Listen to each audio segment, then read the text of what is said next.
जय हिंद दोस्तों। RP target education के यूट्यूब चैनल में आप सभी का स्वागत है। आज हम लोग देखेंगे सी टेट के अंतर्गत सीडीपी। दोस्तों, सीडीपी का बहुत महत्वपूर्ण योगदान होता है और हम ये कहें कि अगर सीडीपी आप ध्यान से पढ़ लेते हैं तो आप 30 में 30 भी ला सकते हैं। दोस्तों, इतना महत्वपूर्ण सब्जेक्ट और इतना रोचक सब्जेक्ट है कि आप अगर थोड़ा सा ध्यान लगाएंगे तो 30 में 30 ला करके अपने सी टेट क्वालिफाई करने का सपना साकार कर सकते हैं। क्योंकि हो सकता है कि आपका मैथ कमजोर हो सकता है कि आपका इंग्लिश कमजोर हो सकता है कि संस्कृत कमजोर हो। तो ये जो भी आप कमजोरी देख रहे हैं, ये सब्जेक्ट अगर आपके कमजोर हैं तो आप सीडीपी, पर्यावरण और हिंदी पर विशेष फोकस दे करके आप जो नंबर चाहते हैं 99 या 120, ये आप कवर कर सकते हैं। तो दोस्तों, इस चैनल पर आपको टॉपिक वाइज सीडीपी का क्लास इस समय पर डे आपको उपलब्ध कराई जा रही है और जो कि विश्लेषण सहित, दोस्तों विश्लेषण सहित और प्रीवियस ईयर के पेपर मेन इसका फोकस है कि जैसे ही आप वंशानुक्रम एवं वातावरण का प्रभाव, आज का ये मेरा टॉपिक है, टॉपिक नंबर 2 है। इसके अंतर्गत सबसे पहले तो हम लोग वंशानुक्रम क्या कहलाता है, वातावरण क्या कहलाता है, इसका बच्चों पर प्रभाव कैसे पड़ता है, क्या क्या होता है, इसके बारे में फुल डिटेल जानेंगे। उसके बाद सी टेट में किस तरीके से क्वेश्चन, इस टॉपिक से किस तरीके से क्वेश्चन आपसे पूछे गए हैं, वो भी इस वीडियो के माध्यम से हम लोग जानेंगे। तो दोस्तों, वीडियो को बिना स्किप किए हुए लास्ट तक देखिए और आइए क्लास हम शुरू करते हैं और देखते हैं सबसे पहले वंशानुक्रम। प्राय लोग ऐसा मानते हैं कि जैसे माता पिता होंगे वैसे ही उनके बच्चे। इससे तात्पर्य है कि प्रत्येक बालक अपने माता पिता से बुनियादी गुण प्राप्त करते हैं, इसको ही वंशानुक्रम कहते हैं। दोस्तों, गिल्सवर्थ के अनुसार अगर देखा जाए तो ये एक मनोवैज्ञानिक हैं। इन्होंने वंशानुक्रम के बारे में बताया है, प्रकृति में प्रत्येक पीढ़ी का कार्य माता पिता द्वारा संतानों में कुछ जैविकीय या मनोवैज्ञानिक विशेषताओं का हस्तांतरण करता है। इस प्रकार हस्तांतरित विशेषताओं का मिली जुली इकाई को वंशानुक्रम कहते हैं। ठीक है। उसके बाद वंशानुक्रम की प्रक्रिया। दोस्तों, वंशानुक्रम की प्रक्रिया है, ये कैसे अपना काम करता है वंशानुक्रम, इसके बारे में थोड़ा सा हम लोग जान लेंगे।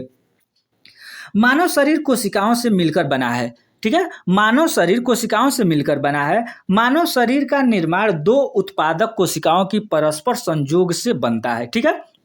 आप लोगों को भी पता होगा कि जो बच्चे का निर्माण होता है, बच्चे जन्म लेते हैं, उसमें माता और पिता का महत्वपूर्ण रोल होता है। तो उसमें क्या होता है दोस्तों कि अगर देखा जाए तो इसमें एक जर्म सेल, ठीक है, एक जर्म सेल माता के ओवम से आता है तथा दूसरा जर्म सेल पिता के स्पर्म से आता है। ठीक है। ये 2 जर्म जो है मिल करके क्या करते हैं, भ्रूण का निर्माण करते हैं और वो बच्चे का निर्माण करते हैं। अब इसमें आगे देखेंगे, पुरुष स्त्री के प्रत्येक जर्म सेल में 23 गुणसूत्र होते हैं। ठीक है। पुरुष और स्त्री, इस तरीके से क्वेश्चन, एक पुरुष में या एक स्त्री में कितने गुणसूत्र पाए जाते हैं, तो जर्म सेल में प्रत्येक जर्म सेल में 23 गुणसूत्र होते हैं। प्रत्येक गुणसूत्र में 40 से 100 तक जीन्स होते हैं। ये जीन्स किसी एक गुण का निर्धारण करती है। बालक में यही जीन्स पहुंचकर उसके माता पिता के गुणों को संप्रेषित करती है। इस जीन्स की सम्मिलित प्रक्रियाओं को ही वंशानुक्रम कहते हैं। ठीक है। नेक्स्ट पॉइंट दोस्तों, अब हम लोग देखेंगे। दोस्तों, कहने का मतलब ये है कि ये एक बार केवल आप लोग पढ़ लेते हैं तो बीच से अगर कहीं से क्वेश्चन उठाता है तो आप फंसेंगे नहीं और लास्ट में आप खुद देखेंगे कि किस तरीके से क्वेश्चन पूछा है। वंशानुक्रम के नियम। दोस्तों, वंशानुक्रम के नियम के अंतर्गत अगर देखा जाए तो वंशानुक्रम के नियम 6 प्रकार के हैं। कौन कौन? पहला है बीज कोश की निरंतरता का नियम। बीज कोश की निरंतरता के नियम के अंतर्गत देखा जाए तो बीज कोश का कार्य केवल उत्पादक कोशिकाओं का निर्माण करना है, जो जीव कोशिकाओं बालकों को अपने माता पिता से मिलते हैं। ठीक है। उसे वह आगामी पीढ़ी को हस्तांतरित कर देता है। इस प्रकार बीज कोशिका पीढ़ी दर पीढ़ी चलती रहती है। ठीक है। आप लोग देख लिए पहला नियम क्या है, तो बीज कोश की निरंतरता का नियम। इसमें क्या होता है कि पीढ़ी दर पीढ़ी एक चलती रहती है, ये जीव कोशिकाएं ट्रांसफर करते रहते हैं। अब नेक्स्ट पॉइंट है दोस्तों, समानता का नियम। यानी जो नेक्स्ट है वो समानता का नियम। इस नियम के अनुसार बुद्धिमान माता पिता के बालक बुद्धिमान तथा साधारण माता पिता के बालक सामान्य होते हैं। इस प्रकार शारीरिक संरचना की दृष्टि से भी बालक अपने माता पिता के समान होते हैं। ये समानता का नियम है, ठीक है। नेक्स्ट पॉइंट देख लेते हैं, तीसरा विभिन्नता का नियम। दोस्तों अब तक तो हम समानता का नियम देख लिए कि जैसे माता पिता छोटे होंगे तो बच्चे छोटे होंगे, बुद्धिमान होंगे तो बुद्धिमान होंगे, ये समानता का नियम कहलाता है। लेकिन विभिन्नता का नियम, अगर अब इसमें हम लोग देख लेंगे कि छोटे माता पिता के लड़के बड़े हो जाते हैं, कमजोर माता पिता के लड़के तेज हो जाते हैं, तो ये क्या चीज़ है। तो इस नियम के अनुसार बालक अपने माता पिता जैसे ना होकर कुछ गुणों में भिन्नता भी रखते हैं। बालकों को यह गुण माता पिता से आने वाली जीन्स के परस्पर समागम से उत्पन्न होते हैं, ठीक है। ये तीसरा विभिन्नता का नियम हो गया। चौथा प्रत्यागमन का नियम। प्रत्यागमन के अंतर्गत कभी कभी बालकों में अपने माता पिता के विपरीत गुण भी देखने को मिलते हैं। इसे प्रत्यागमन का नियम कहते हैं, जिसमें उदाहरण के लिए अगर देखा जाए तो दोस्तों, उदाहरण के लिए बहुत प्रतिभाशाली प्रतिभा संपन्न माता पिता के बालक में उच्च स्तर की प्रतिभा दृष्टिगोचर नहीं होती है। इसे ही प्रत्यागमन का नियम कहते हैं। इस नियम की दो प्रमुख कारण है, ठीक है। जैसे मान लीजिए कि कोई प्रतिभावान है, जैसे माता पिता बहुत तेज तैराक हैं और उनके बच्चे उस तरीके से नहीं होते हैं, उतना तेज नहीं होते हैं, तो इसके अंतर्गत देखा ये प्रत्यागमन का नियम है। इसमें पहला है माता या पिता में से किसी एक के जीन्स में अत्यधिक दुर्बलता का पाया जाना। यानी कहने का मतलब है कि माता पिता के द्वारा जो जीन्स आते हैं, अगर किसी के द्वारा अगर दुर्बलता अगर पाया जाता है तो बच्चे में दुर्बलता आ जाती है। माता या पिता में से किसी एक के पूर्वजों में दुर्बलता जीन्स का पाया जाना। कहने का मतलब कि जो माता पिता है, बच्चे का जन्म हो रहा है, इसके माता और पिता हो गए, इनके माताएं और पिता हो गए, ठीक है, और इनके माताएं और पिता हो गए, ठीक है। ये बच्चा हो गया, बच्चे के माता पिता हो गए, और ये या तो देखिए पिता के माता पिता का अगर जीन्स दुर्बल हो तो भी ये बच्चों में ये अंतर देखने के लिए मिल सकता है, या माता के तरफ से उसके मम्मी और पापा का अगर जीन दुर्बल होगा तो भी ये बच्चे में दुर्बलता देखने के लिए मिल सकती है, ठीक है। नेक्स्ट पॉइंट है दोस्तों अर्जित गुणों के संक्रमण का नियम। इस नियम के अनुसार माता पिता द्वारा अपने जीवन काल में अर्जित किए जाने वाले गुण उनकी संतान में नहीं पहुंचते हैं। यद्यपि लैमार्क ने इस नियम को प्रतिवाद किया है, इस प्राणियों के विकास क्रम में जिराफ का उदाहरण प्रस्तुत किया है, फिर भी यह तर्क सर्वमान्य नहीं है, ठीक है। अब देख लेंगे दोस्तों मेंडल का नियम। अनुवांशिक में आप लोग खुद जानते होंगे और देखे होंगे मेंडल का नियम। इस नियम का प्रतिपादन चेकोस्लोवाकिया के प्रसिद्ध पादरी जॉन ग्रेगर मेंडल ने किया था। इस नियम के अनुसार जब वर्ण संकर अपने मातृ अथवा पितृ उत्पादक कोशिकाओं का निर्माण करते हैं तो वे प्रमुख गुणों से युक्त माता पिता के समान शुद्ध प्रकारों को जन्म देते हैं। उन्होंने मटर के दानों, पौधों तथा चूहा सफेद काले का प्रयोग करके निम्नलिखित परिणाम प्राप्त किए थे। दोस्तों यहाँ पर आप लोग देख सकते हैं कि किस तरीके से क्या क्या हुआ था। इसमें हम लोग ज़्यादा समझने का प्रयास नहीं करेंगे, क्योंकि ये क्लास ये बायो का क्लास है और बायो में हम लोग देख चुके हैं, और ये चीज़ आपसे नहीं सीटेट में इस तरीके का क्वेश्चन आपसे नहीं पूछा जाएगा। लेकिन यहाँ थोड़ा सा अगर देखेंगे तो काला चूहा, सफ़ेद चूहा दोनों से मिल करके अगर देखा जाए तो जब काला और सफ़ेद चूहा दोनों मिले हैं तो ये शुद्ध काला भी हुआ है और शुद्ध वर्ण संकर, यानी काला और सफ़ेद दोनों हो गया है, और शुद्ध सफ़ेद भी बच्चे को जन्म देता है। इस तरीके से ये अपना ग्रेग मेंडल का अपना नियम है, ठीक है।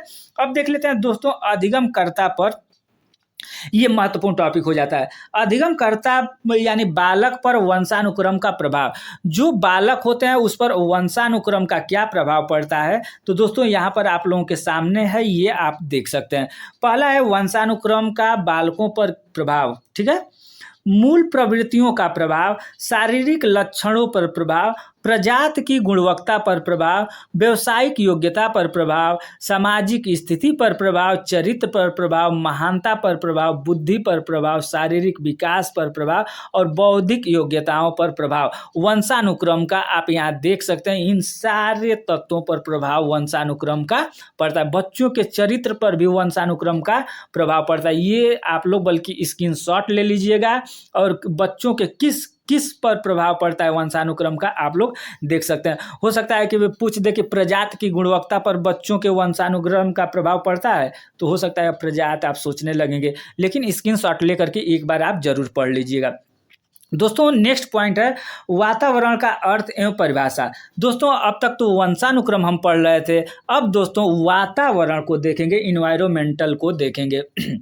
हमारे चारों ओर की जो वायुमंडल अथवा परिवेश है हमारा वातावरण है, अतः वातावरण में उन सभी बाहरी तत्वों का सम्मिलित किया जाता है जो बालक के जीवन को प्रभावित करता है। डगलस एवं हॉलैंड के अनुसार, दोस्तों डगलस एवं हॉलैंड के अनुसार अगर वातावरण की परिभाषा को देखा जाए, एक सेकंड थोड़ा सा, ठीक है, वातावरण शब्द का प्रयोग, ठीक है, वातावरण शब्द का प्रयोग उन सभी युवा शक्तियों को प्रभाव एवं दशाओं का सामूहिक रूप में वर्णन करने के लिए किया जाता है जो जीवित प्राणियों के जीवन, स्वभाव, व्यवहार, बुद्धि, विकास और परिपक्वता को प्रभावित करते हैं। ठीक है, अब देखिए अधिगमकर्ता पर वातावरण का प्रभाव, ये वातावरण का मतलब होता है कि दोस्तों हमारे चारों तरफ हम जिससे भी घिरे हुए हैं, ठीक है, हम यहाँ पर एक सेकंड, हम यहाँ पर हैं, ठीक है, ये एक बालक यहाँ पर है और ये जिससे चारों तरफ से घिरा हुआ है, ठीक है, ये जैसे कि मान लीजिए परिवार से घिरा हुआ है, समाज से घिरा हुआ है, विद्यालय से घिरा हुआ है, दोस्तों से घिरा हुआ है, मित्रों से घिरा हुआ है, प्राकृतिक वातावरण से घिरा हुआ है और जहाँ आसपास का कल्चर है उससे घिरा, यानी जो ये व्यक्ति है चारों तरफ से घिरा हुआ है, ये उसका पर्यावरण कहलाता है। ठीक है, पर्यावरण के परिभाषा को हम लोग भी देख लिए। अब अधिगमकर्ता पर,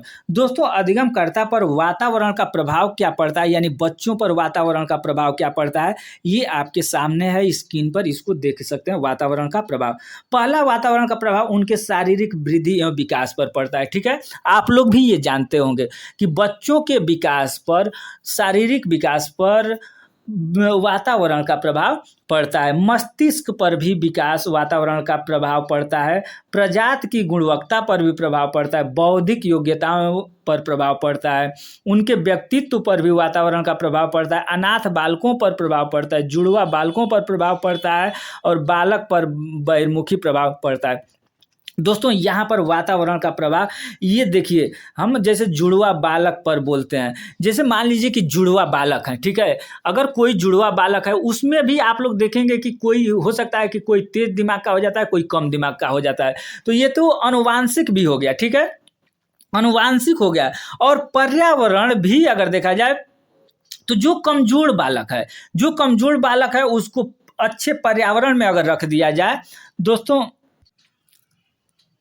उसे अच्छे पर्यावरण में रख दिया जाए तो वो भी बच्चा तेज हो सकता है। यानी अगर हम किसी छोटे बच्चे को जंगल में ले जा करके अगर रख देते हैं तो वो बड़ा हो करके क्या करेगा, तो बड़ा हो करके जानवर की आवाज़ को ही बोलना सीखेगा। तो ये आपका वातावरण, पर्यावरण का उस बच्चे पर प्रभाव है। दोस्तों अब नेक्स्ट हम लोग देख लेते हैं वंशानुक्रम में वातावरण का संबंध। अगर ये देखा जाए तो यही टॉपिक आपका सीटेट के लिए बहुत महत्वपूर्ण है। दोस्तों ये टॉपिक शुरू करने से पहले हम आपसे एक रिक्वेस्ट करेंगे कि आप वीडियो को बस कम से कम कुछ नहीं तो एक लाइक दे दीजिएगा और शेयर कर दीजिएगा। अगर चैनल पर पहली बार हैं तो आपसे रिक्वेस्ट होगा कि चैनल को सब्सक्राइब करके बेल आइकन को दबा लीजिएगा। हो सकता है कि यही चैनल आपको 2-4 नंबर एक्स्ट्रा दिला करके और आपको सीटेट क्वालिफाई करा करके आपको आपकी टीचर बनने की सपना को स्वीकार करा सकता है। तो दोस्तों आपसे बस यही रिक्वेस्ट होगा कि चैनल को सब्सक्राइब करके बेल आइकन को दबा लें और लाइक दे दें। ठीक है, नेक्स्ट पॉइंट जो सीटेट के लिए मोस्ट इंपॉर्टेंट, ये आपका जो टॉपिक है इससे देखेंगे नीचे अभी हम आप लोगों को प्रश्न करा रहे हैं, कितने सारे क्वेश्चन मिलते हैं। तो वंशानुक्रम में वातावरण का संबंध कैसा होता है दोस्तों, तो वंशानुक्रम में वातावरण एक दूसरे के पृथक न होकर आपस में एक दूसरे पर निर्भर रहते हैं। यानी वंशानुक्रम अलग और वातावरण अलग नहीं है, ये दोनों एक ही सिक्के के दो पहलू हैं, एक के बिना एक अधूरा है, बल्कि ये आप कह सकते हैं निर्भर रहते हैं। जहां वंशानुक्रम बाल विकास के लिए आधारभूत पूंजी है का सृजन अनुवांशिक गुणों के रूप में करता है, वहीं वातावरण इसकी नींव पर विकास की भव्य इमारतें खड़ी करता है। अतः दोनों का अंत्योनाश्रित संबंध है। ठीक है, यानी देखिए बच्चों के विकास पर, ठीक है, बच्चों के विकास पर वंशानुक्रम और वातावरण दोनों का प्रभाव समान पड़ता है, ठीक है। किसी एक के बिना बच्चे का विकास संपूर्ण तरीके से नहीं हो सकता है, ठीक है। अब मैकाइबर एवं पेज के अनुसार अगर देखें तो मानव जीवन की प्रत्येक घटना वंशानुक्रम एवं पर्यावरण का परिणाम होती है। किसी भी निश्चित परिणाम के लिए इसमें से एक की जितना आवश्यकता है उतनी ही दूसरे की, इसमें से किसी भी एक को पृथक नहीं किया जा सकता, यानी इसमें से किसी एक को अलग नहीं किया जा सकता। ये हमारे मैकाइवर एवं पेज महोदय भी कहते हैं, ठीक है। नेक्स्ट हम लोग देखेंगे दोस्तों, इसमें शिक्षक के लिए वंशानुक्रम, ठीक है, ये भी थोड़ा सा देख लेना है। शिक्षक के लिए वंशानुक्रम एवं वातावरण का महत्व क्या है, क्योंकि आप टीचर बनने जा रहे हैं तो ये पूछ सकता है कि वंशानुक्रम का महत्व शिक्षक की दृष्टि से, ठीक है। तो पहला है शारीरिक विभिन्नताओं का ज्ञान, दूसरा है जन्मजात क्षमताओं में अंतर का ज्ञान, लैंगिक भेद का ज्ञान, बाल विभिन्नताओं के संदर्भ में शिक्षा योजना निर्माण, बालकों के सीखने में अंतर, बालकों की मूल प्रवृत्तियों में अंतर और पीढ़ियों में होने वाले अनुवांशिक परिवर्तनों का ज्ञान। ये आपका वंशानुक्रम का महत्व है। अब वातावरण का महत्व देखा जाए दोस्तों कि बच्चों पर वातावरण का महत्व कैसे पड़ता है, तो बालक पर परिवार के प्रभाव का ज्ञान, यानी कोई बच्चा है उसके परिवार का बच्चे पर किस तरीके से प्रभाव पड़ता है, ये वातावरण हमें बताता है। बालक पर अन्य सामाजिक अभिकरणों का प्रभाव, यानी बालक पर अगर देखा जाए, कोई बालक है, आप सोचिए आपके घर के अगल बगल में कोई बालक है गांव में, तो बच्चे के अगल बगल का परिवेश जैसा रहेगा, जैसा उसको वातावरण मिलेगा वैसा ही वो बालक होगा। तो ये सामाजिक अभिकरणों का प्रभाव, बालक के लिए उचित वातावरण का ज्ञान, बालक की संस्कृति पृष्ठभूमि का ज्ञान और बालक के चारित्रिक निर्माण की सभ्यताओं का विश्लेषणात्मक ज्ञान, बालक में संपूर्ण समाजीकरण का ज्ञान और विद्यालय को लघु समाज के रूप में तैयार करना, ये सारे वातावरण का महत्व है। दोस्तों आइए अब बहुविकल्पिक जो प्रश्न है उसको हम लोग देख लेते हैं, जो कि सी टेट के अंतर्गत आपको देखने के लिए ये सारे के सारे प्रश्न मिले हैं।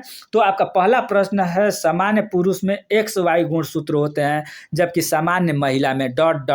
होते हैं। तो दोस्तों ये यूपी टेट 2016 में आया हुआ है। तो इसमें अगर देखा जाए तो सामान्य पुरुष में एक्स वाई होते हैं और महिला में अगर देखा जाए तो एक्स गुणसूत्र पाए जाते हैं, ठीक है। नेक्स्ट हम लोग देख लेते हैं दोस्तों, दूसरा जो पॉइंट है वो, क्या बच्चे इसलिए भाषा अर्जित करते हैं क्योंकि उनमें आनुवांशिक रूप से ऐसा करने की पूर्व प्रवृत्ति होती है, या उनके माता पिता प्रारंभिक अवस्था से ही उन्हें गवर्नर रूप में सिखाते हैं। यह प्रश्न आवश्यक रूप से दर्शाता है। ये आपका सी टेट 2015 में पूछा गया है दोस्तों, कि बच्चे भाषा इसलिए अर्जित करते हैं क्योंकि वो आनुवांशिक रूप से करने के लिए पूर्व प्रवृत्त होते हैं, या उनके माता पिता उन्हें गवर्नर के रूप में सिखाते हैं। तो दोस्तों इसमें प्रकृति और पोषण, ये आप शब्द आप से एक प्रश्न जो भी जहां भी आप देखिएगा प्रकृति और पोषण, ठीक है, प्रकृति और पोषण, प्रकृति और अनुवांशिक, इस तरीके का ये दोनों साथ साथ जहां भी दिखाई देंगे, यही क्वेश्चन यही आपको ऑप्शन ट्रिक में सही कर देना। ये आप एकदम बिल्कुल अभी 4 या 5 हम वीडियो दिखा रहे हैं, प्रश्न दिखा रहे हैं, इसमें आप क्लियर हो जाएंगे। तो ये आपका सही हो जाता है, प्रकृति और पोषण पर बहस। नेक्स्ट जो दोस्तों जो हम लोग देखने जा रहे हैं, तीसरा नंबर का जो क्वेश्चन है, ... है, जन्मजात व्यक्ति कोणों का योगफल है। ये यूपी टेट 2016 में पूछा गया है और यहाँ पर वंशानुक्रम भराएगा। ये वंशानुक्रम जन्मजात व्यक्ति कोणों का योगफल है, ठीक है। नेक्स्ट चौथा पॉइंट हो जाता है दोस्तों, चौथा प्रश्न आपसे पूछा गया है, प्रकृति पोषण वाद विवाद। देखिए फिर वही आ गया, प्रकृति पोषण वाद विवाद में प्रकृति से क्या अभिप्राय है। ये सी टेट 2015 के पेपर नंबर 1 और 2 दोनों में पूछा गया है। तो इसका अगर उत्तर देखा जाए दोस्तों, तो इसमें जैविक विशेषताएं एवं वंशानुक्रम सूचनाएं। पहला है कि एक व्यक्ति की मूल वृत्ति, ठीक है, इसमें एक व्यक्ति की मूल वृत्ति है। दूसरा है भौतिक और सामाजिक, इससे कोई हमारे आसपास का वातावरण। इसमें देखिए जैविक विशेषताएं भी हैं और वंशानुक्रम। जैविक विशेषताएं यानी प्रकृति से संबंधित हो गया, और वंशानुक्रम यानी ये दोनों जहां जहां आपको साथ दिखाई दे वो ऑप्शन आपका बिल्कुल करेक्ट हो जाता है। ठीक है, नेक्स्ट 5वां नंबर का क्वेश्चन देखेंगे दोस्तों। प्रकृति पालन पोषण वाद विवाद के संदर्भ में निम्नलिखित कथनों में से कौन सा आपको उपयुक्त प्रतीत होता है? ये सीट 2015 में आपसे पूछा गया है। ठीक है, सीटेट 2015 में पूछा गया है। ऑप्शन आप लोग देखेंगे, एक बच्चा एक खाली प्लेट के समान होता है, इसका चरित्र परिवेश के द्वारा किसी भी आकार में ढाला जा सकता है। ठीक है, इसको हम लोग पढ़ लिए। दूसरा ऑप्शन पढ़ेंगे दोस्तों, बच्चे आनुवांशिक रूप से उस तरफ प्रवृत्त होते हैं जिस तरफ होना चाहिए, इससे कोई फर्क नहीं पड़ता कि वह किस प्रकार के परिवेश में पल बढ़ रहे हैं। दोस्तों इस तरीके से केवल अगर आपको अगर मिल जाए कहीं कि आनुवांशिक, जैसे मान लीजिए कि यहाँ पर आप देखेंगे कि वो बच्चों में विकास, इससे कोई फर्क नहीं पड़ता है कि वे किस परिवेश में पल रहे हैं। दोस्तों वो बच्चा किस परिवेश, आनुवांशिक रूप से तो वो मजबूत है, मान ले रहे हैं कि माता पिता बहुत तेज तराक हैं, बच्चे भी तेज तराक होगा, लेकिन ये नहीं है कि बच्चा को आप डल समाज में रख दीजिए, बिल्कुल लो समाज में रख दीजिए तो माता पिता तेज हैं तो बच्चा भी तेज हो जाएगा। इसलिए आप आनुवांशिक और सामाजिक दोनों का साथ साथ एकदम बिल्कुल होगा, तब जाकर के आप सही कर सकते हैं। लेकिन एक परिवेश में पल बढ़ रहा है, ये आप नहीं सही कर सकते। सी ऑप्शन को देखेंगे, एक बच्चे के व्यवहार का निर्धारण करने में प्रवेश किया प्रभाव का बहुत कम महत्व होता है, वह प्राथमिक रूप से आनुवांशिक रूप से निर्धारित, यानी जो इसमें भी पर्यावरण व्यवहार को कम बता रहा है, आनुवांशिक को ज्यादा बता रहा है, ये भी आपका ऑप्शन गलत होता है दोस्तों। नेक्स्ट देख लेते हैं, वंशानुक्रम तथा परिवेश अभिन्न रूप से एक दूसरे में गुथी हुई है। देखिए वंशानुक्रम और परिवेश ये दोनों एक साथ एक ही में गुथी हुई हैं। ठीक है, यही तो मैं ढूंढ रहा था कि कहाँ वंशानुक्रम और परिवेश दोनों एक साथ दिखाई दे रहा है। तो यहाँ आपको दिखाई दे रहा है कि वंशानुक्रम तथा परिवेश अभिन्न रूप से एक दूसरे से गुथी हुई है और दोनों विकास को प्रभावित करते हैं। दोस्तों ये बिल्कुल करेक्ट ऑप्शन होता है क्वेश्चन नंबर 5 के। नेक्स्ट प्रश्न हम लोग देख लेते हैं, यहाँ पर 6ठा नंबर क्वेश्चन है। आर्जव तर्क देता है कि भाषा विकास व्यक्ति की नैसर्गिक प्रवृत्ति से प्रभावित होता है। ठीक है, जबकि सोनाली महसूस करती है कि वह परिवेश से प्रभावित होता है। यानी एक बच्चा, देखिए एक बच्चा नैसर्गिक प्रवृत्ति से, यानी नैसर्गिक प्रवृत्ति यानी अनुवांशिक से मान रहा है, अजर तर्क देता है कि अनुवांशिक से जो विकास होता है वो प्रभावित होता है, और सोनाली बोल रहे हैं कि नहीं, परिवेश इसको प्रभावित करता है। तो अजर और सोनाली के बीच यह चर्चा किस विषय में है? तो दोस्तों ये सीटेट आपका 22/2/2015 को आया हुआ है प्रश्न। तो इसमें भी हम लोग देखेंगे कि कहाँ दोनों चीज हैं। तो इस ऑप्शन में मिलाइए पहले, स्थिरता एवं अस्थिरता पर बहुत, ये स्थिरता अस्थिरता से मतलबे नहीं है इसमें देखा जाए तो। सतत एवं असतत ये भी गलत है। सी नंबर है, प्रकृति तथा पालन पोषण वाद विवाद, ये सही है, इसी को मैं ढूंढ रहा हूँ। हर एक क्वेश्चन में प्रकृति तथा पालन पोषण एवं वाद विवाद, प्रकृति पोषण पालन एवं प्रकृति, इस तरीके का जो भी ऑप्शन दिखाई दे रहा है यही सही है दोस्तों। तो आप 1 नंबर यहाँ से इस टॉपिक से जरूर बना लीजिएगा कि जहाँ भी अगर इस तरीके से क्वेश्चन आते हैं प्रकृति अनुवांशिक, तो वहाँ अनुवांशिक और प्राकृतिक दोनों का साथ साथ एकदम बिल्कुल साथ साथ ही फैक्ट है, एक सिक्के के ही 2 पहलू हैं। नेक्स्ट दोस्तों 7वां नंबर का क्वेश्चन हम लोग देख लेते हैं, और आज का ये लास्ट क्वेश्चन होगा, प्रकृति पोषण वाद विवाद निम्नलिखित में से किससे संबंधित है? ये आपका सीटेट 21/9/2014 को आया हुआ है। तो दोस्तों इसमें भी दोनों को हम लोग साथ साथ देखेंगे कि किस ऑप्शन में प्रकृति और पोषण है या अनुवांशिक और वातावरण है। तो दोस्तों ये ऑप्शन याद देखेंगे कि अनुवांशिकी वातावरण ये दोनों एक साथ दिखाई दे रहा है कि दोनों एक साथ काम करते हैं। तो ये ऑप्शन बिल्कुल करेक्ट होता है, और व्यवहार एवं वातावरण ये गलत होता है आपका, वातावरण एवं जीव विज्ञान, वातावरण एवं पालन पोषण। ठीक है, ये सारे के सारे गलत ऑप्शन होते हैं, ये अनुवांशिक और वातावरण ये दोनों सही है। तो दोस्तों आपको वीडियो कैसा लगा? इसी तरीके से आपको टॉपिक वाइज तैयारी करने के लिए तथा ये जो सीटेट के अंतर्गत प्रीवियस ईयर में जो भी पेपर आए हैं उसी के माध्यम से आपको समझाने का प्रयास किया जा रहा है। वीडियो अच्छा लगा हो तो एक लाइक दे करके जाइएगा, और चैनल पर नए हैं तो चैनल को सब्सक्राइब करके अपने टीचर बनने के सपना को स्वीकार करिए। धन्यवाद।